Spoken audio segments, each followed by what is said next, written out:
Alright, tag me in, guys. It's time for the February 27th Raw Super Show review. We're rolling along, and it is promo night tonight on Raw, for sure.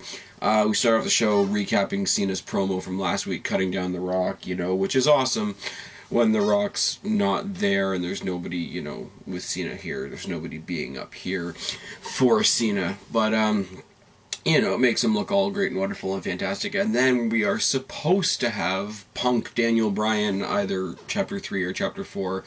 But when Punk comes to the ring, Jericho comes to the ring too to confront him, and this is where we really let loose on the Jericho Punk promo. I tried to write some of this down. It really didn't work. Jericho talking about how he came from an era where you had to be a star before you came to the WWE, talking about independence in Japan, and WCW would be the implication, I guess. And so he gives him the sort of the backhanded compliment that you're a lot like me, but that's because you want to be me, and calls him boy and all that. Punk comes out and he's like, we know you're good, and I've earned where I am now, and you say everybody copies you. Did Bret Hart copy you when he said he was the best there is, best there was, best there ever will be? He came out and he said, did Bret Hart copy being Canadian from you? Did Bret Hart copy Canada from you? And it was awesome, and Jericho getting very serious and frustrated. This is no joke, I've beaten them all, and this and that. And it got down to the skull and bones of the whole conversation, with Jericho saying, look, you came back for me. Because Jericho says, without any other, fireworks and this stupid jacket and the it begins, it ends, end of the world promo and all that, I came back because I wanted to face you at WrestleMania and embarrass you. And Punk basically says all you had to do was ask, in pure, Punk fashion. And that was basically it. It went on longer than how I'm making it sound, and it was great, as you would imagine a promo between Punk and Jericho to be. I just can't give it to you verbatim, because I tried to, this is me with the clipboard and such, and I tried to keep up with it, and I couldn't. So I've got what I've got, and you can imagine the rest. It was pretty good. Bryan and Punk again, and I say again, not in any kind of negative way, because these guys are awesome in the ring, but eventually they're going to have to give us an end to this match, and I don't think WWE wants to. They want to keep it even, and they want to keep giving us this match because it's so fucking good. The bad thing about this was, because you've got this war between Laurinaitis and Long, at the announce table you've got Theodore Long, Santino Marella, John Laurinaitis, David Otunga. You've got Jericho that just left. You've got AJ and Daniel Bryan's quarter. And oh my god, how fucking cluttered was this first segment. The match was awesome. Like I say, as always, takes a turn when Bryan uses AJ as a shield, makes Punk eat steps. Otunga tries to distract Punk at one point, and, after that they double crossbody and take each other out. And they look like ragdolls when they do it, because they both sell well. Other people could take notes, but I'm not going there right now. Otunga tries to interfere again. Santino gets involved, and there's a scuffle between not only Santino and Otunga, which is, jobber central, but you've also got a scuffle between Teddy Long and John Laurinaitis, and Teddy Long puts Laurinaitis on his ass, which is wonderful. Bryan tries to leave during the scuffle. Sheamus throws him back in the ring. He eats a GTS, and he's about to get the pin when Laurinaitis stops it and disqualifies Punk once more. Like I say, Punk loses by disqualification. Long pushes Laurinaitis on his ass once again, and they look like they want to fight. Punk laughs. Punk just shakes his head and walks away from the whole mess, and he gets attacked by Jericho on the ring. Body slam and walls of Jericho on the steel. I'm going to talk about that in my score, fail, and MVP, because it does come back. We recap not the promos that have been happening between Triple H and Undertaker so far this year, but we recap the match itself from last year. And I like when WWE does this sometimes, when they do a recapping of a match, but it's not only highlights from the match, it's highlights of what other prominent people thought of the match. Like, you had Big Show in there, you had Austin in there, you had Edge there, I think you had Triple H, you had Cena, which is fine because he's the face of the company, and if he wants to be included in something like this, I don't have a problem with that. whatsoever. If Cena's, you know, there lending credit to other people, like Big Show was lending credit to other people, like Edge, who's going into the Hall of Fame in a couple weeks, is lending credit to people, that's pretty good. You've got a former an already Hall of Famer like Stone Cold Steve Austin lending credit to that match. It lends a lot to the match, and that is friggin' fantastic. I've said before, and I will say it again, and I will say it until I stop doing videos. WWE, with their promo packaging, with their hype, with their selling of big things, nobody beats them in that regard. We have Nikki Bella versus Kelly Kelly. All I have here is the Bellas are still hot, and Mrs. Cena won again. Moving on, we have Cena versus The Miz, and they're really hyping this up based on the fact that Miz was the main event with Cena last year at WrestleMania, even though he got buried. Miz comes out, cuts a great heel promo. He was like dripping heat from the crowd tonight, which we haven't seen for Miz in a while, and I hope this means good things for him leading into Mania. If he's left off the card, I'm going to have a bad taste in my mouth. I'll be quite honest, I don't exactly know what I want him to do, because the rumor is they've totally scrapped the Money in the Bank idea, but I do hope he's there for something. And okay, I'm going to give you my snapshot of this match, and before people get on my dick, get on my ass about, you know, getting on Cena because it's my shtick, it's my cliche and whatever, no. Honest to God, this is how I feel when I watched this match, okay? I'm not gonna lie to you guys, I'm not gonna, you know, sugarcoat it, I'm not gonna say something that I don't believe just so that a couple other people can be happy, and I'm not gonna, you know, go with the flow and do this and do that and hedge around things. Literally what I've got written down here: Miz looks great, looks more intense than we've seen him in a long time, and Cena goes through the motions. Because that's what this match was. I'm sorry. Miz stepped up his game tonight like he stepped up his game in the Elimination Chamber. I like where he's going, even though it doesn't seem like many other people. I know two of the Horsemen did 2 great videos on The Miz, and they are epic, and you guys should all go check them out. Also, go check out Beer Money 2K, because they won the Elimination Chamber YWC lottery, along with Angela at the Orton Storm, who did a great video on the Divas division and the music scene in the WWE. Everybody that I've just mentioned, go check them out, because they are doing great things. The one highlight of this match, and I say it, and the more I say it, and the more I see it, the more it is true. There is no crisper DDT in the WWE right now than the snap DDT that The Miz does when he has his opponent on their knees and just snaps it off. And yes, I'm an Orton fan, and I love the suspension DDT that he does. Miz's is better, and I'm willing to say that. Cena wins. I mean, going into Mania, and this isn't even a complaint, but going into Mania, going into Cena being in the main event at WrestleMania, you knew Cena wasn't going to lose this match. I'm not even bitching about it. That is logical. But there was no way The Miz was going to win this.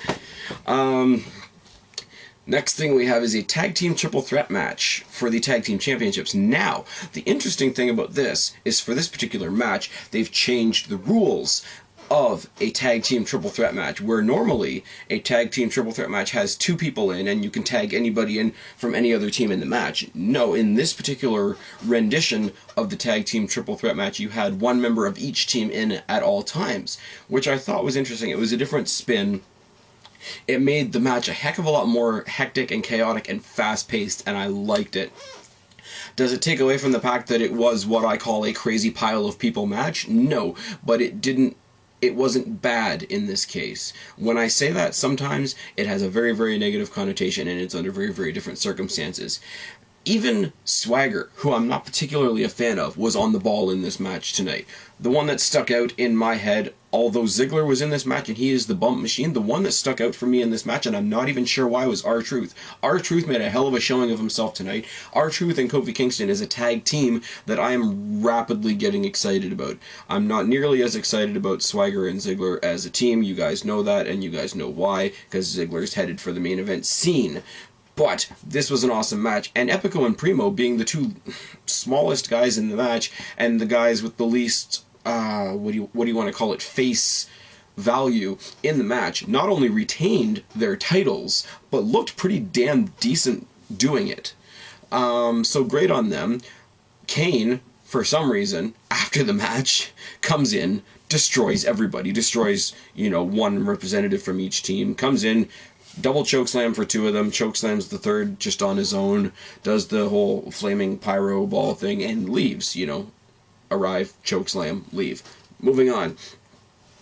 Teddy Long and John Laurinaitis in the back are very, very vague about the next little bit of this. Laurinaitis implying that Teddy Long is going to fuck off, I'm doing a video. Long implies that Ace will not be running, or Laurinaitis will not be running Raw next week, and Laurinaitis implies that Long has been fired, and they didn't really give any credence as to how that came about or anything like that, but we hear later on in the night that the WWE brass are going to have an announcement for us at 10 a.m. tomorrow, where all of us are either at work or school, so that makes a hell of a lot of sense. The great thing about this, though, is Teddy Long saying, no matter what the board says, you are a horse's ass, which actually starts a horse's ass chant in the crowd, which is awesome for Teddy Long. Moving on. We have a recap. We have a recap of Eve's heel turn last week, and Eve comes out to cut an okay heel promo, basically, I'm hot, I can't help it that men fall all over me, etc., etc., etc. Really, the promo wasn't that great. I'm just thinking, damn, Eve, damn. That's about it. We come back from commercial break, we see her walking through the backstage area, and Kelly tries to confront her because, you know, Kelly's real tough. Oh, I thought we were friends, we used to be best buddies, we used to hang out all the time, and this and that and the next thing. And Eve laughs in her face, silent ownage, and leaves. Why does everything beep when I'm trying to do a video? If it's not the computer, it's the fucking phone and whatever and whatever. We have a promo for Edge's new movie, Bending the Rules. Looks very, very funny. I find it great and awesome for somebody like Edge with the charisma of an Edge to go from beginning of last year, finding out that WrestleMania was his last match, having such a bad neck that he has to retire, having that actual retirement, having his tribute here in Toronto, being inducted into the Hall of Fame this year, and already has a movie on the go. I think that's friggin' amazing. I think it's great that Edge didn't just sit there and say, well, I've got a bad neck, I'm just going to go be a hermit, or, you know, do something like that. I still would love to see Edge come back in a commentator capacity at some point, because I think he would have a lot to contribute in that role. If that ever happens, I'll be a happy kid. If it doesn't, if he's going to go do more movies and whatnot, especially this one because it looks kind of funny, I'm cool with that too. Big Show and Sheamus versus Mark Henry and Cody Rhodes. This was nothing. This was quick. This was Rhodes coming out with another Big Show embarrassing moment video, and it was the Mayweather versus Show thing where Show got knocked out by Mayweather, who's like a third his size. Big Show tries to go for Rhodes. Rhodes immediately tags in Mark Henry. Big Show mauls the fuck out of Mark Henry and chases Rhodes out of the ring. Big Show still down, eventually gets to his feet, eats a brogue kick, and Show and Sheamus get the win. Quick, clean, easy, and it progresses the Rhodes and Show story, and it makes Sheamus look strong going into his match with Daniel Bryan at WrestleMania, so everybody wins, except Mark Henry, who's kind of becoming a punching bag. The Rock comes out for his promo, and this is where, and I shit you not, I just 2 seconds ago got out of a Skype conversation with Ashton of Beer Money 2K. Everybody go check out Beer Money 2K. Go check out Eon Izzle, Deluxe Man, Beer Money, The Horseman, everybody. Go check out, go in my subscription box, just check out everybody that I watch. I'll just do that and it'll be done and over with. And, I have conflicting opinions with Ashton when it comes to John Cena. He implied to me that he thought that the score was Cena 2 and Rock 0, and I can't buy that, because The Rock came out tonight not talking in the third person. The Rock thinks and da da da. No, he was a lot calmer when he started. Eventually, he got going and was comical and doing his shtick and whatever. But The Rock, for somebody like me who can't stand Cena, and guys, the video is coming. The notes are coming together. The video is coming very, very soon. But everything that The Rock said resonated with me. And I'm saying this on a very, very personal level. I'm not saying it was great. I'm saying on a very, very personal level, this was great for me, because The Rock is out there in the middle of that ring saying everything that I want to say right now. The fans are sick of you, John. Yes, they are. A great portion of them are. The fans want to be entertained. The fans want to be wowed. You know, the rest of the locker room doesn't need a representative. Why don't you just worry about what you're supposed to worry about? Come out, give these fans a great match, etc.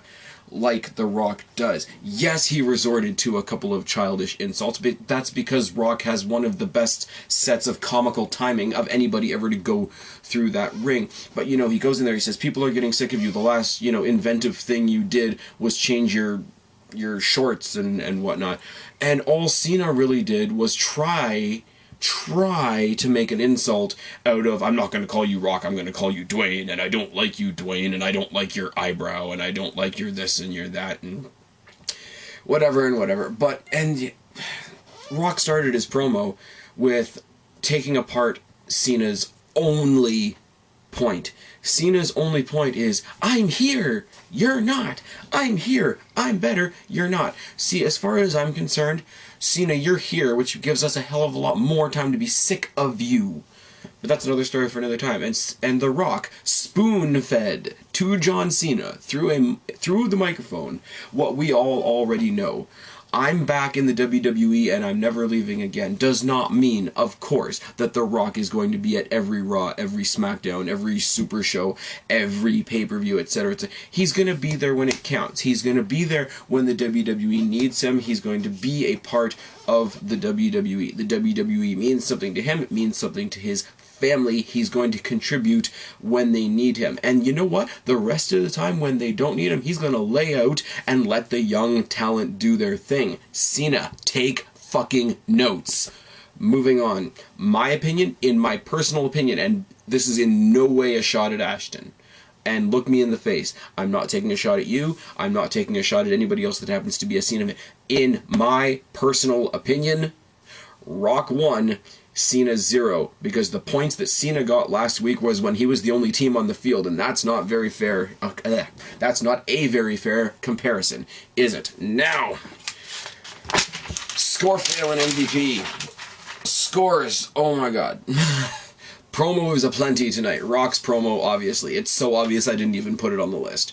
The interaction between Punk and Jericho is doing an amazing job in building up towards the WWE Championship match. Jericho, when I can speak, I swear, CM Punk in the walls of, well, they called it the walls of Jericho on the rampway at the top of the stage. Jericho used for the first time in I think a long time the actual proper lion tamer that he used to use in WCW. What happens here is when Jericho used to use the lion tamer in WCW, he doesn't, you know, bridge fully back into a proper Boston Crab the way he did when he came to WWE. He actually has the guy sitting up on his shoulder and cricking his neck, you know, at a very, very odd angle, with his knee actually in the back of the guy's head. Now, when he came to WWE, he slowly got away from that, slowly into this, you know, what we call now the Walls of Jericho, which is basically a Boston Crab. He used the actual proper lion tamer tonight, which made me mark, because unless he used it at the Elimination Chamber, which I can't entirely be certain, I'd have to go back and watch it again, I haven't seen him use the original lion tamer in a long time, and it was good to see. And it's you know, if you want to talk about who's old school, who's new school, Jericho's a bit of old school. And it was great to see him use his original old school rendition of the hold. That's where I'm going with this. Miz's efforts against John Cena tonight. Like I said, as much as I rant on John Cena, it does, as much as I hate to admit it, make sense that Cena won tonight. Cena's going into the main event at, what the hell, why is my camera falling? He's going into the main event at WrestleMania. Of course they're going to book him strong. I can almost live with that, other than the fact that I really don't know what they're doing with The Miz this year at WrestleMania, which is kind of a bummer. I actually like Eve's heel turn.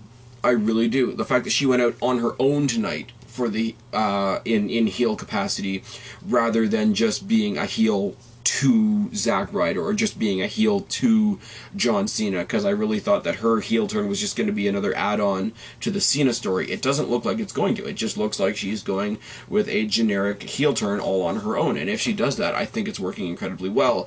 And heels always dress more scantily, and Eve's fucking hot. Moving on. The Rhodes Show story. Now, I've been adamant that I don't want to see Rhodes versus Show at Mania. It looks more and more and more like we're gonna get it, if we are gonna get it, and if I do have to stomach that versus, you know, him going up against somebody like a Gabriel or somebody like that. If we are going to see that match at Mania, I do love the way we're building it.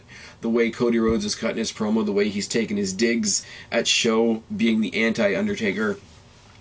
I like it, and if that's the way it's gonna be, then that's the way it's gonna be. And I'm slowly warming up to the idea. I don't love it yet. I don't love it yet. And I don't think I will love it by Mania. But I will gladly take it at Mania if that's what they're going to give us. I'll say that. Okay, now we're going into fails. Punk versus Bryan is always good. Like I said before, way too much clutter in the opening contest. On the outside, you had Ace, Long, Otunga, Santino, AJ, Jericho, Cole kissing Laurinaitis' ass, King trying to hold the class and the reputation of the commentary table together somewhat while all this crap was going on. It took so much away from this match that you knew wasn't going to have a clean finish anyway. It was very, very unfortunate. When these guys do get a chance to actually go at a pay-per-view, it's going to be amazing. You guys know, I've beat it into the ground. If these guys are going to have a main event feud, I want them to unify the world titles. And it's never going to happen, but at least let them have a match with an actual finish. Come on. Kelly was on my screen tonight, and I can always do without that. I liked the triple threat tag team match tonight. I really did. I thought they pulled it off without a hitch. It does make me wonder, though, what the hell do the Usos have to do to get a proper tag team title shot in any kind of big spotlight? And like, they've got the tag team champions who look like a team. You've got Kofi Kingston and R-Truth, who as I say, I like, and I'm warming up to that team very quickly, but it was thrown together. We've got Ziggler and Swagger, who, my God, should not be a team. My God. I'm sorry. Ziggler's up here, Swagger's down here. I know Swagger has skills. I know Swagger has, the mat abilities and a couple of other things that, technically are there and are great. But Ziggler and Swagger are not on the same level, and them being a team drags Ziggler down and keeps him farther and farther and farther from that WWE Championship that we want to see around his waist. So why not the Usos? And I say, and I think I'm the only one saying this right now, but I'm going to say it again because I really don't care. Rex and Hawkins are a great team. They are stuck on fucking NXT, which is supposed to be for rookies. At least give them a match on Raw. Let them see how they do, etc., etc., etc. Now, the Fave 5, let's see how the Fave 5 are doing. Punk had another great match with Bryan, with no real ending. Technically, in the books, he lost by disqualification, which is bullshit because of Laurinaitis. But whatever, he had his epic promo with counteracting with Chris Jericho. Actually made... Jericho did not look weak on the mic. Jericho gave us a Jericho promo, which is awesome. But by comparison to Punk, Jericho looked weak, and that says something because I have a tremendous amount of respect for Jericho, not only in the ring but on the mic as well, so there you go. Miz, like I said, I really don't know where he's going as far as Mania, but his efforts in his losing match with John Cena still caught my eye. They still impressed me, if not anybody else, so he's doing alright. Rhodes is getting his digs in at the big show and hasn't caught any real flack for it yet, so I guess he's on the winning team still. Orton is, still injured. Apparently he's going to be back, looking for Bryan on SmackDown this week, so we'll see what happens there.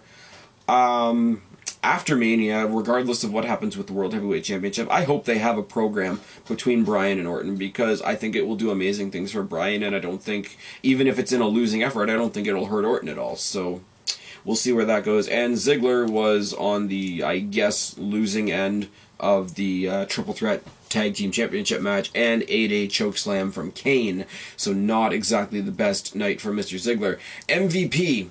I know you're going to think that I'm choosing somebody from my Fave 5. I'm not. I know you guys are going to think I'm going to pick somebody like Jericho or The Rock. I'm not. I'm going to stick with R-Truth. R-Truth, like I say, caught my eye a lot in the World Tag Team Championship match tonight. So, R-Truth is your MVP of the week for whatever this is, February 27th, 2012. And that's it. That's all. I'm done. I've been Spaz, your YWC Reality Check. Subscribe up there, talk down there, start a conversation. Let me know what you think of this week's Raw. Don't be a stranger. I'll talk to all you guys later, because I am tagging out. Bye. Get up, come on, get down with the sickness. Get up, come on.